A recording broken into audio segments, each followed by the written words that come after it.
আসসালামু আলাইকুম ভিউয়ার্স, আপনারা সবাই কিবা আছেন?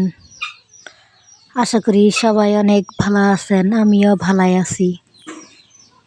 দেখছেন বৃষ্টি হয়েছে, আমি বাইরে রান্ধি, আজকে দিবার পাইলাম না।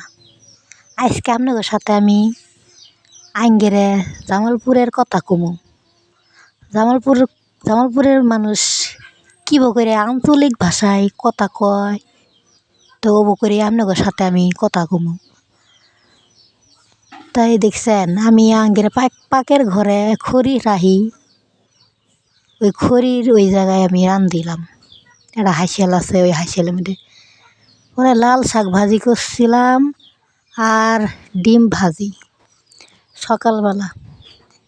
তো লাল শাক ভাজি আর ডিম ভাজি দিয়ে আমি ভাতে দিয়ে নিছি, তা নিয়ে খাইতাছি। আমার বড় পোলা আরাফাতও খাইতাছি। তো আমি আপনাদের কাছে একটা রিকোয়েস্ট, আপনারা যারা আমার ভিডিও দেখবেন তারা আমার নতুন বন্ধু হইলে চ্যানেল সাবস্ক্রাইব করবেন, আর পুরাতন বন্ধু করে তো আমার অন্তর থেকে ভালোবাসা আছেই।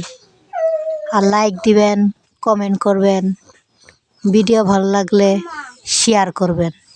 তো সন্ধ্যাবেলায় আমি রাত্রের জন্যে দিলাম মুরগি চড়ই দিলাম, 3 পিস আলু দিয়া পরে চড়ইটা সুন্দর করে দিলাম। পরে এই যে গুড়া মাছগুলো মারে নিয়ে আইছে, এই গুড়া মাছগুলো কুইটে আহে দিমু, তারপরে কালকে সকালবেলা দিমু।